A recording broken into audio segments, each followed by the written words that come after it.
Be the anomaly, the aberration, the glitch, the inconvenient, the divergent, the string of junk code, the stubborn apple that falls nowhere near the tree or the forest.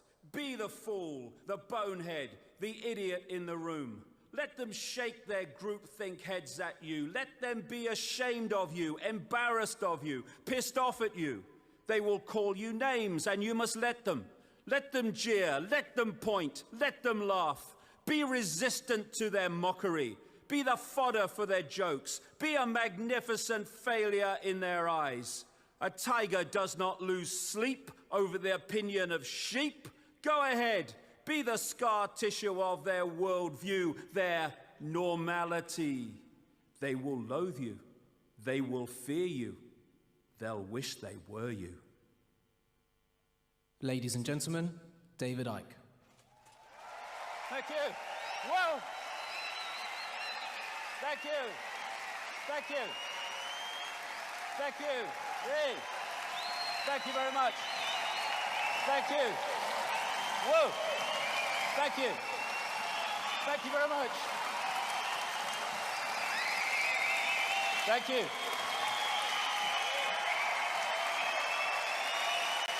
Thank you. Thank you. It's like the comedian Peter Kay said, you know, don't peak too early like your dad, you know, said to me. So I've got to follow that for the next 10 hours. Thank you very much. That's great. Well, it's great to be back at Wembley. Isn't it amazing to say back at Wembley when you were a nutter 25 years ago, 20 years ago, 15 years ago? And there'll be some media people here who come with the impression that I still am. But we're going to talk about that which is beyond the norm, which, of course, will challenge much of the mainstream media, if not all of it. And we're going to talk about awakening. And what is awakening? Awakening is realizing that we've been living a fake self-identity and sussing the nature of the true self-identity. And through the day, there's going to be one heck of a lot of challenging information, because we need to know what we're faced with before we can do anything about it. But I don't want people to freeze or think, oh, it's hopeless, what can we do? Because in our true state, in our awakened state, we have the power to change anything. We have got into this situation by realizing or not realizing the power we have, by not realizing the true nature of who we are. And we can and we will paint another picture in this generations and generations to come. We will paint another picture. Because that other picture is just a change of perception of self and reality. I am love, you are love, we are infinite consciousness, eternal, all that has been, ever can be. That is as bad as it can get. But from that, I am love. Yeah. You are love. Yeah. We are infinite consciousness. Yeah. The next question comes, what the bloody hell happened? What happened? How did infinite awareness get so confused that it becomes entrapped in this? Quick, honey, he's just said on the news that Osama bin Laden has reincarnated and he's dropping Ebola from a flying saucer. Quick, honey. What will Simon Cowell think? How did we get here? Well, it's a big story and it's a long story, but it's a story that if we know it, we can get out of this nonsense. How do we get into a situation, infinite awareness, all that is, has been, ever can be, where in some supermarkets in America, they put up 3 hands to tell you that's what 15 means at the checkout? How do we get there? And then there's this guy. How do we become ruled by people who say, Wind is a finite resource, and harnessing it would slow down the winds down, which would cause the temperature to go up. Someone voted for him.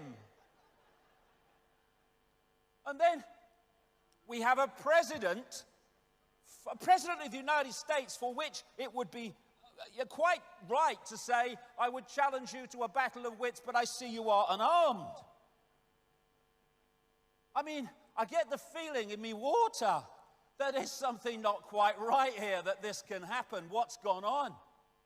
If ignorance is bliss, there must be shitloads of people in paradise. But ignorance is bliss, but only for a while, until they knock on your door and ask for your papers. This is a great line. Mark Twain: never argue with stupid people. They will drag you down to their level and then beat you with experience. And we've all bloody been there. You have the right to remain stupid. Everything you do not know can and will be used against you, most likely for profit. You can ignore reality, but you can't ignore the consequences of ignoring reality. And that's the whole point of today. A nation of sheep will soon have a government of wolves. And when you look around the world, that is what we have overwhelmingly, virtually everywhere. So how do we go from this to this? Like I say, it's a fantastic story, it's a long story, and an amazing story. And we went there because what we call stupid equals asleep. What we call asleep is hypnotized, and what we call hypnotized is unconscious. We have been systematically put into a state of unconsciousness so that we cannot see what we are part of and what we are experiencing, though that is changing, and changing fast. Until you make the unconscious conscious, it will direct your life and you will call it fate. All the time, the subconscious, which we're not aware of, is dictating the behavior and responses of the conscious. And if we don't understand the unconscious, then the conscious will just be a pawn in a game. It doesn't understand. Ignorance. The most violent element of society is ignorance. Ignorance is the key to everything, because everything comes from ignorance. What we will challenge, what we will accept, what we will respond to, what we will ignore, all comes from ignorance. What we will support and what we won't. And the idea from cradle to grave is to keep us in that state of ignorance. State schooling is stage one. Actually, it's stage two. Parents putting their programming onto their children before school is stage one if their parents are in that state of mind. But this is the first major program. State schooling decoded. It seems so complex, but all it means is that we're here to program your perceptions throughout your formative years so the state controls your mind for the rest of your life. End of story. And we call it education and learning about the world. No, it's learning about the world that in power wishes us to believe in. And here we go from school and we go into this free society. I'm free, I can do what I like. Go to work, get married, have children, act normal, walk on the pavement, watch TV, obey the law, save for your old age, then repeat after me, I am free. And we keep having to say we're free, and in America they keep having to tell the people they're free every 5 minutes because they might otherwise suss that they're not. Slavery was never abolished. It was only extended to include everyone. And yet people go so out of their way to convince themselves they're not in a state of slavery. This is slavery. But this could be an office where you have to be every morning at 9 o'clock. Otherwise you don't earn the money to survive another month. I mean, spot the bloody difference. Apart from the fact the chickens can't go home at night and watch Simon Bloody Cow, I don't see a lot. Slavery, it works better when you don't tell them. Because then you get no response to the fact that they're slaves because they don't think they are. First stage of disconnecting from slavery, realize you're in a state of slavery. Then you know what to disconnect from. This is great, George Carlin. Oh, you hate your job? Why do you say so? There's a support group for that. It's called Everybody, and they meet at the bar. And that's not true of everybody, but the vast majority of people every morning around the world get up out of bed, if they have one, and go to do something they'd really rather not do, but they got to pay the rent, so they got to do it. They're pissing on us, and we say it's raining. No, we're free. We're free. I've got to vote every 4 years to vote for different masks on the same face. It's ever so free. Oh, Leonardo da Vinci. There are three classes of people: those who see when they are shown, those who do not see. And this system we call life is designed, again from cradle to grave, to make sure as many people do not see. And that's what I call the perception deception. Call my last book Perception Deception. I can't think of two words together that sum up our situation more than that. Because when there's a few controlling the many, you can't do it physically. You can do it physically in a small area. You can't do it physically across the world. You have to program the perception of the people so that they see the world the way that suits you. And from perception, again, comes everything. What I will challenge, what I will support, all of it. What I will see as good, bad, moral, immoral, all of it comes from perception, the point of perception. And that is the stadium on which the control of humanity is played out minute by minute. And it's even in their own quotes. These are three major CIA people. William Casey, CIA director, will know when our disinformation program is complete when everything the American public believes is false. The CIA owns everyone of any significance in the major media. William Coley, CIA director. Deception is a state of mind and the mind of the state.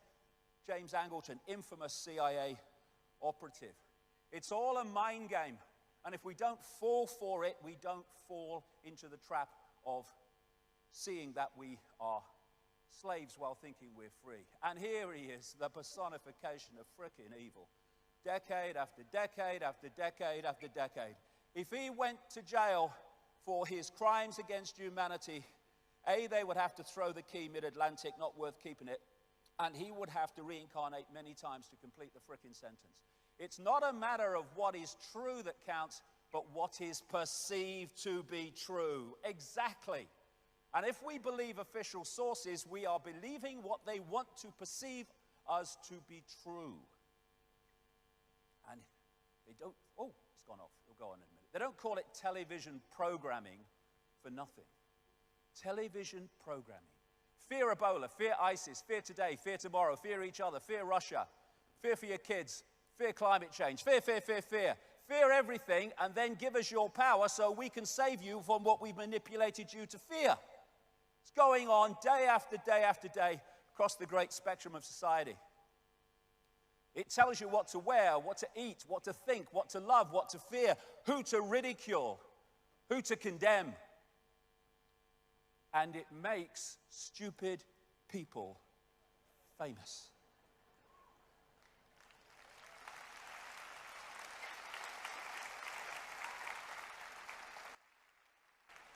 What is that?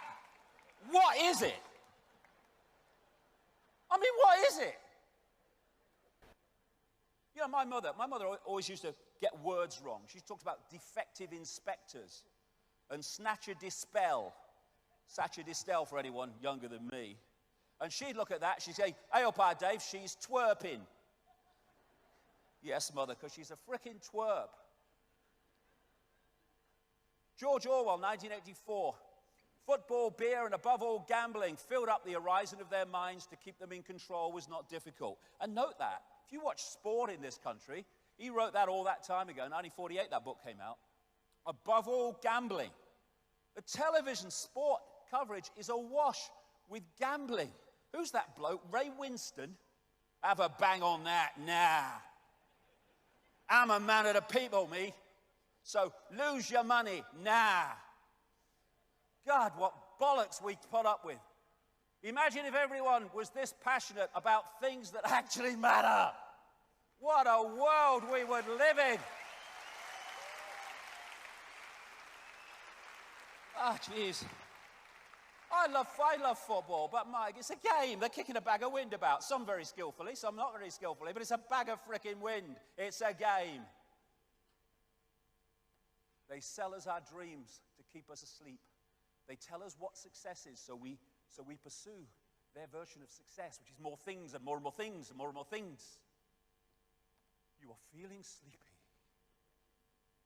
Just watch the watch and live your life as we tell you to live it. And all this together is what the great cosmologist and thinker Carl Sagan called the bamboozle.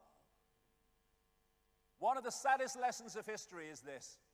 If we've been bamboozled long enough, we tend to reject any evidence of the bamboozle. We're no longer interested in finding out the truth. It's simply too painful to acknowledge, even to ourselves, that we've been taken. Once you give a charlatan power over you, you almost never get it back. Almost never. But we're fricking going to. But that's what it is. It's a bamboozle. It's a mind program.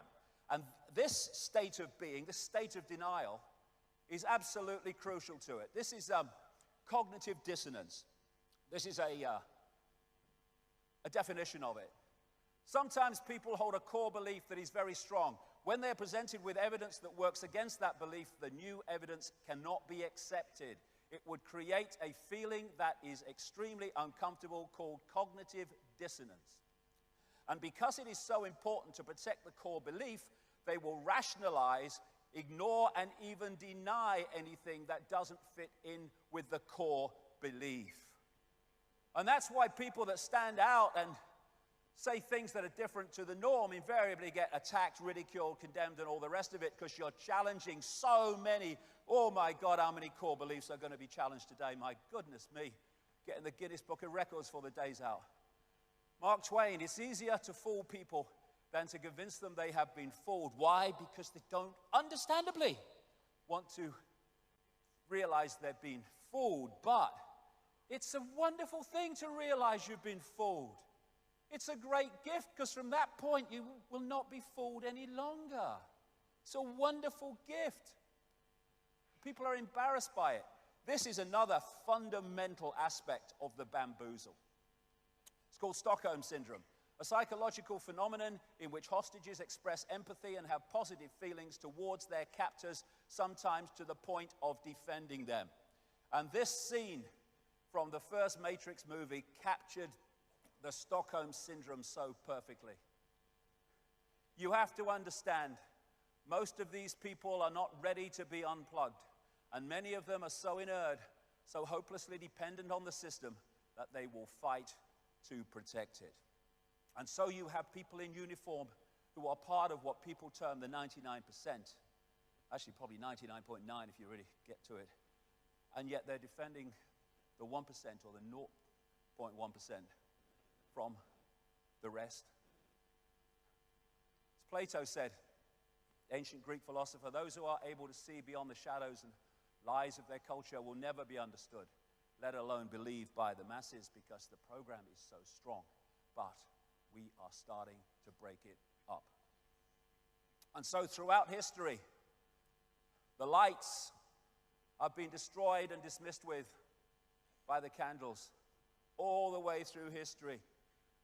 And decades, sometimes hundreds of years later, people look back and they go, they killed him, but he were right, wouldn't he? And what do? The same thing in their time frame as they did to them, just in a different way. And they think they're different. Jonathan Swift, when a true genius appears, you can know him by this sign, that all the dunces are in confederacy against him. And that's because anyone who is any way enlightened is seeing through the program, and that which is still controlled by the program will therefore be in confederacy against him or her. And this great man, Giordano Bruno, died at the stake thanks to the Roman Catholic Church in 1600 for saying things that all this time later we know to be true. It is proof of a base and low mind for one to wish to think with the masses or the majority, merely because the majority is the majority. Truth does not change because it is or is not believed by a majority of the people. Great, great quote. So true. When you find yourself on the side of the majority, it's time to pause and reflect. Why? Because history shows us that invariably the majority are always following a cul-de-sac or a dead end. Mahatma Gandhi, many people, especially ignorant people, want to punish you for speaking the truth, for being correct, for being you. Never apologize for being correct or being years ahead of your time. If you're right and you know it, speak your mind, speak your mind. Even if you are in a minority of one, the truth is still the truth. And I would suggest that in our reality, this is the truth.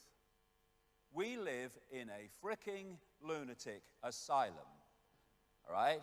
Now imagine that you are born into a madhouse, you grow up in the madhouse, your parents are from the madhouse, your teachers are from the madhouse, your scientists and your academics are from the madhouse, your doctors are from the madhouse, all of them, the journalists are from the madhouse. Doesn't necessarily need to scan very far for that, does it? But what then happens is someone who's not grown up in that situation comes along and says, this is a freaking madhouse. But to you, the madhouse is normal because it's all you've ever known. And thus, to you, someone saying the madhouse is mad is themselves mad. It's one of the great examples of human inversion, this inverted society. And as this man said, brilliant, birds born in a cage think flying is an illness. What you've been brought up with is your normal, however bloody mad it may be. It is no measure of health to be well adjusted to a profoundly sick society. And that sums up the madhouse.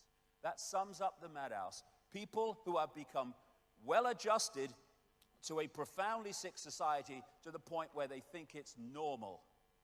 And who runs the institutions of this world? People like that, because of the system that puts them there. It's great. An idiot is a genius to another idiot, because that's their perception of what a genius is. So, let's look at this madhouse and what is considered normal. We kill people who kill people because killing people is wrong. I mean, I was that high, and I was saying to me, Dad, we're still hanging people in Britain then. They're like, what are they hanging them for? They say killing's wrong. What are they doing? Couldn't work it out. It's madness. Oh, no, an eye for an eye. Yeah, it makes the whole world blind. Yeah, gotcha. Here you go. I heard you throw bombs on people who throw bombs at you because you are throwing bombs at them, so they will stop throwing bombs at you. Just wanted to ask how it was working so far. Wow. Jeez. Here we go, a bit of madness. Numbers of people murdered by governments from 1900 to 1999 alone, 262 million. That's the only ones I know about. What it took to develop this fighter jet would have given every homeless person in the US a $600,000 home. Always money for war, not for peace and people. And there's a reason for that, which we'll come to later.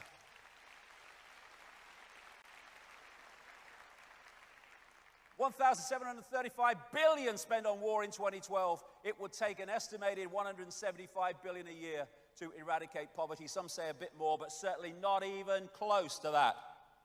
Why? Inversion. It's not something that's a crisis that's natural. It's a scam. There is no need for one single person on this planet to be hungry and to be homeless. No reason whatsoever.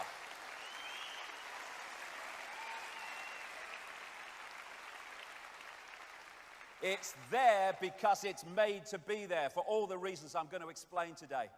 And here we go. Here's a bit of madness. No, it's sanity. It's sanity. What we do is we put poison on the food and then we frickin' eat it. And that's considered sane. And you get these people, they say, what do you mean organic food's better than the food with poison on it? That's crazy. What? That's what they say. A little dance then. And then we borrow money that doesn't exist called credit and then pay interest on it. And we give all the things that are worth anything to the bankers for lending us money that doesn't exist called credit. Hey, it's a crazy world. No, it's not. It's not. It's not sane. And this is all going on now. This is all going on more and more day after day. Well, you've got to protect us from terrorists. The people putting them up are the terrorists. Think while it's still legal. Now, people might think that's a bit of a joke. It's not. No. Psychiatrists now say nonconformity is a mental illness. Only the sheeple are sane. They've got a name for it. They've always got a name. Oppositional defiant disorder. What? Apparently I'm a terminal case. For which I'm delighted. Now, pulling this all together, what we're looking at is what I call bubble people. Bubble people. They live in a bubble of perception and reject anything outside of that perception. Thus, they stay in the bubble. And so all these institutions are programming beliefs and perceptions in the bubble. And unless you break out of it, they're the only perceptions you ever come across. I mean, I love this one, experts. Oh, ladies and gentlemen, we have an expert with us. And normally what follows after, and here's an expert, is a clueless prat. That's what I find, myself. Clueless at what they're talking about. Scientists talking about reality with them got a clue what reality is. So, and then the arrogance of the bubble. Because the bubble thinks that anything outside its bubble has got to be crazy and must not be believed, and you must ridicule those that are outside the bubble. They can't be credible. They'll be inside the bubble with me. Condemnation without investigation is the height of ignorance, said Einstein. And my goodness me, this reality is awash with it. Here's a wonderful example. Professor Richard Dawkins at Oxford University, who ridicules and attacks anything that's kind of different, and the arrogance of ignorance. Do you know something that's absolutely unquestionable? There's no doubt whatsoever, cannot be challenged. We don't know everything. At any point, we think we know up to a point, but there's always more, vast more to know. The arrogance of ignorance says, I know what I need to know already. And that's what they say to you. Look, mate, I live in... Oh, you've had that, haven't you? Look, mate, I live in the real world, me. All right, I've got that real world. Go to work, get married, have children, get normal. I am free. That's the real world they're talking about. The real world of human slavery masquerading as freedom. Wisdom tends to grow in proportion to one's awareness of one's own ignorance. Crucial. Or as Socrates said in ancient Greece, wisdom is knowing how little we know. And that opens the mind to all possibility, knowing that whatever we know, it's a fraction of what there is to know. What if all you ever knew was a lie? What if all we ever knew was a lie? That's extraordinary when you see the tidal wave of information that comes at us by the day. Well, William Casey, CIA director, will know when our disinformation program is complete, when everything that Americans believe is false. Their goal is that everything we believe is a lie, and they're bloody close. Truth is truth even if no one believes it. A lie is a lie even if everyone believes it. Truth doesn't look at numbers, it looks at what is. And I love that line. You see that on news programs. They're talking about a story. They'll say, well, what we know is, and then they'll cut to tell you what the government has put out in a statement. That's what we know. No, that's what they bloody said. And what we know, well, what do we know at any point? Until 1929, scientists thought there was only one galaxy in the universe, the Milky Way. Today, they estimate minimum 100 billion. I've seen figures twice that, 3 times that, in estimates by other people. From one in 1929. And at that point, they would have said, what we know is, first step to awakening to true self, we know shit.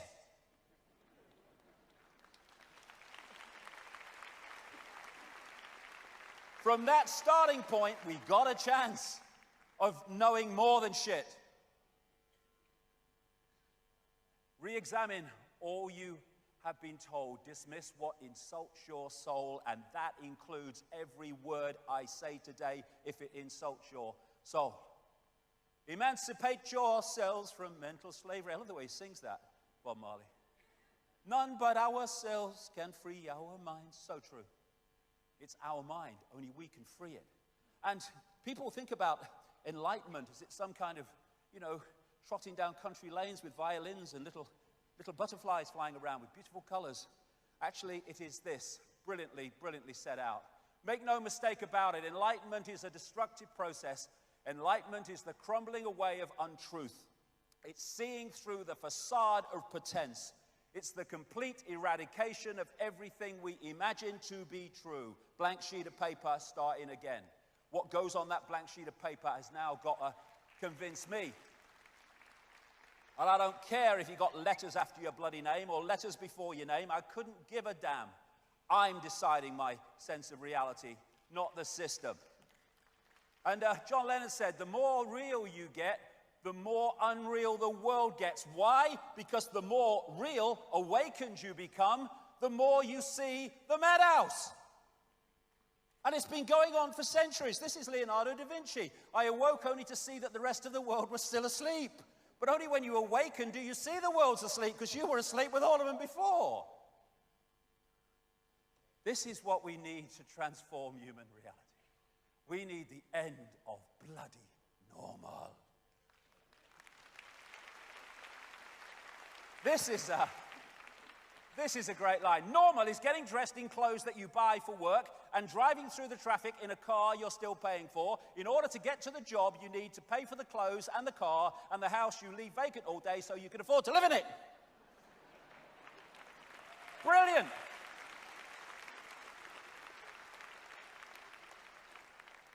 And when one person suffers from delusions, we call it mental illness. When a society suffers from them, we call it normal.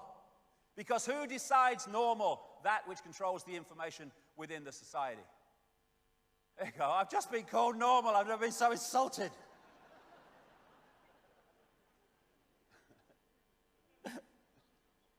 Here, do you know they've said I'm not normal? I can't bloody believe it. Someone told me the other day. Ike is mad, he's not normal.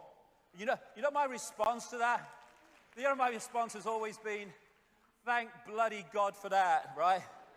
What a relief.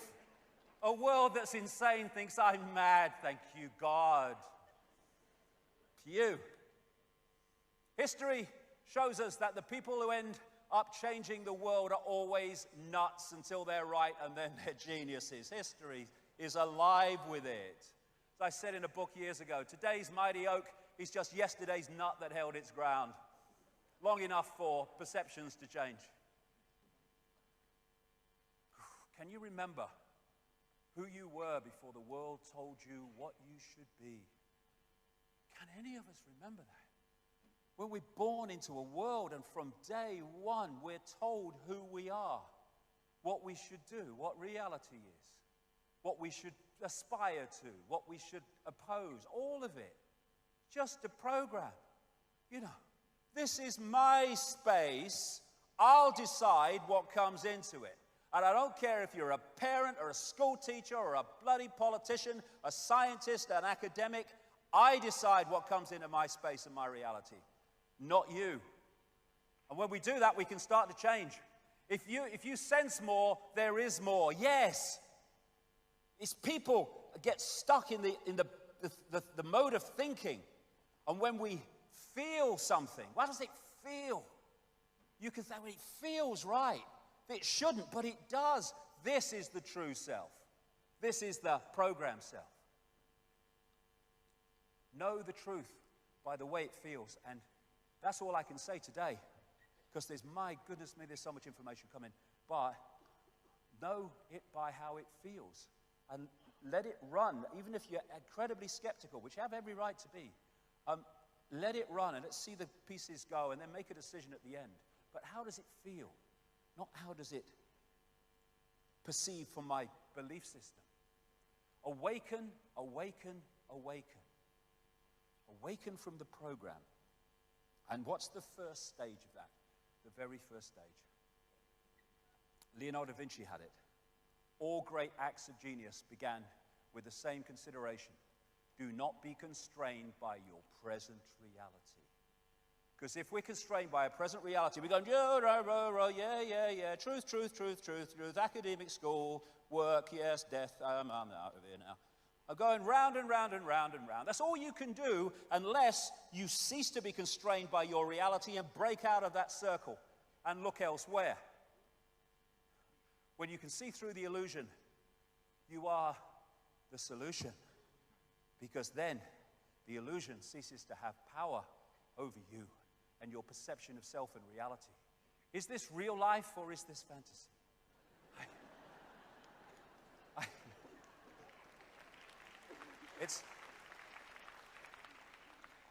It is fantasy because it's all an illusion on a scale that we would beg a belief if we didn't see the evidence to back it up. But this is crucial. I'm going to be talking as the day goes on about how this world's manipulated and to what end. Deep, deep, deep in the rabbit hole. And when I started on this journey, it was a very lonely place. There were very few people walking on it anywhere in the world. Long time ago, 25 years. And there are now very large numbers of people. Fantastic, great, wonderful. Putting this information out about the manipulation, but on certain levels. I would just say to them that we're never going to, A, find the true nature of what's happening, or the answer to bringing it to an end, unless we appreciate the nature of reality itself, because at the inner core of those who are manipulating this world, they understand what reality is and thus how to manipulate it while they keep us in ignorance of that same information. Illusion comes from illusio, ludere, to play, to mock. And it plays and it mocks with us if we don't realize it's an illusion. And of course, it's all real. Consider that you see less than 1% of the electromagnetic spectrum and hear less than 1% of the acoustic spectrum. As you read this, you are traveling at 220 kilometers a second across the galaxy. 90% of your cells in your body carry their own microbial DNA and are not you. The atoms in your body are 99.9999% empty. I say 100% personally. Space, and none of them are the ones you were born with. Human beings have 46 chromosomes, 2 less than a potato.